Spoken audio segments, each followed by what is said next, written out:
앵커 폼페이오 미 국무장관의 방북 취소가 파장을 일으키고 있습니다. 북한 비핵화 논의는 물론 우리 정부의 대북 정책에도 영향을 미칠지 관심인데요. 폼페이오 장관의 방북 취소를 둘러싼 한반도 정세 문제에 대해 짚어보겠습니다. 김주환 기자, 당초 이번 주에 폼페이오 장관의 4차 방북이 이루어질 것으로 발표가 됐었는데 미 정부 발표 하루 만에 전격 취소가 됐습니다. 트럼프 대통령이 트윗에 밝혔는데 이유가 뭡니까? 기자 겉으로 드러난 것과 속내가 다릅니다. 사실상 그런데 일맥상통한 면이 있는데 일단 겉으로 보면 트럼프 대통령의 이야기를 보면 북한의 비핵화에 진전이 부족하다. 그리고 중국은 소극적인 태도를 보이고 있다. 그래서 방북을 취소시켰다.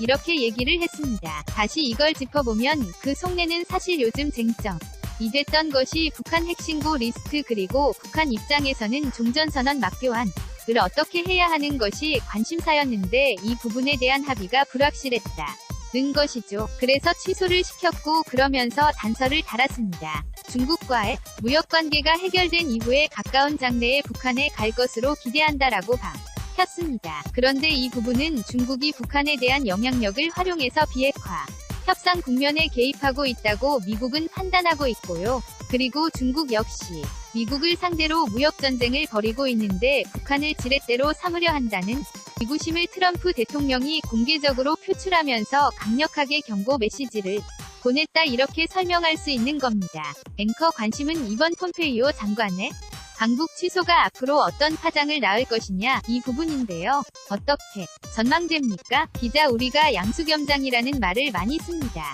딱 이런 상황에 해당하는 건데요. 일단 두 가지 차원에서 접근이 가능합니다. 먼저 중국과 북한에 대한 미칠 영향을 보면 사실 내달 초 시진핑 주석이 방북을 하느냐 마느냐 이러한 외신들이 많았습니다. 그리고 다음 달 9일이 북한정 구수립 70주년이 되는 날입니다. 이른바 구전구절이라고 하는데 시진핑 주석이 만약 간다라면 중국의 영향력을 과시할 계획이 생기죠.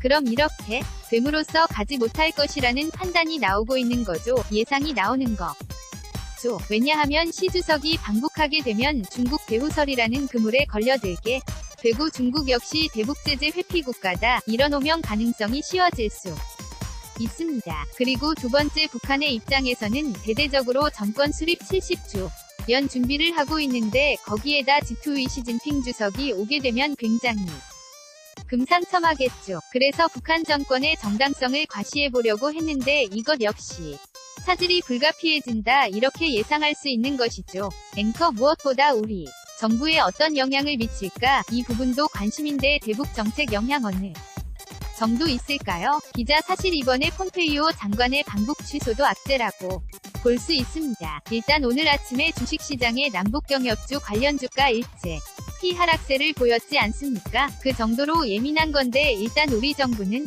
북미회담을 갖고 그러니까 폼페이오 장관의 방북을 통해서 북미회담을 가지고 그 다음에 시진핑 주석이 만약에 방북하게 되면 북중 정상회담 그리고 9월 중으로 예상되는 평양 3차 남북 정상회담 이런 순서로 가게 되면 다음 달 말쯤 유엔 총회에서 종전선언을 할 수 있지 않겠느냐 이런 구상이 있었던 것이 사실입니다. 그런데 이것이 삐걱거리기 시작했다는 것이죠.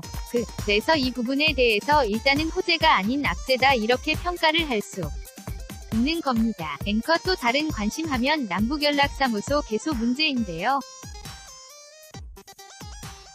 당초 이달 안에 문을 열겠다 이런 것이 청와대 입장이었는데 이거 연기되는 겁니까? 기자 사실 청와대는 이 부분에 대해서 연기다 아니다 이렇게 언급은 분명히 하지 않고 있습니다. 오늘 통일부 대변인의 브리핑도 있었는데 이 부분에 대해서 명확하게 이야기는 안 하고 있습니다. 그러나 지금 말씀하신 것처럼 가능성은 굉장히 높은 것은 사실입니다. 개소 시점에 대해서 당초 이번 달에 하기로 했었는데 신중 모드로 돌아섰다. 이렇게 볼 수 있는 것이죠. 청와대 김의겸 대변인의 브리핑 내용으로 그걸 관철할 수 있는데요. 김의겸 대변인은 어제 한미 정부가 상황 인식에 대해 긴밀히 소통하고 협의하고 있다. 그런 구도 속에서 남북연락사무소 문제도 논의될 것이 다라고 이야기를 했는데요. 오늘 아침에는 폼페이오 장관의 방북 취소가 북연락사무소에 영향이 없다고 할 수 없다. 그래서 영향이 어느 정도 미칠 것이다. 이렇게 말했습니다. 그래서 앵커께서 말씀하신 것처럼 일단 우리 정부는 이번 달에 어떻게 하든지 북한과 협의를 해서 문을 열겠다라는 장이었는데 결론적으로 다소 이 문제가 연기될 것이다라는 판단이 아주 강한 거죠. 그래서 다음 달로 넘어가지 않겠느냐 이런 예상을 해볼 수 있는 겁니다. 앵커 지난번에 북미 정상회담 취소 때 북한이 바로 입장을 냈었는데요. 이번에는 아직까지 입장이 나오지 않고 있습니다.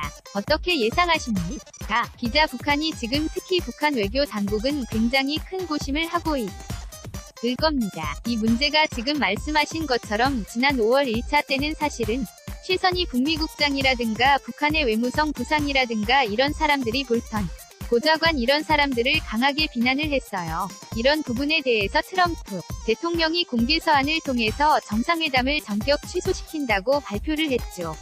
그러니까 그다음 날인가 바로 북한 외무성 제1부상 김계관이라는 사람인데 이 사람 명의의 담화를 통해서 사실상 유감을 표명했습니다. 그래서 정상회담이 예정대로 6월 12일 날 이뤄졌어요. 그런데 이번에는 좀 경우가 다른 거라고 볼 수 있죠. 결이 다르다. 이렇게 해석을 하는데 폼페이오 방부 취소 이유가 비핵화 증거가 불충분하다라고 분명히 얘기를 했습니다.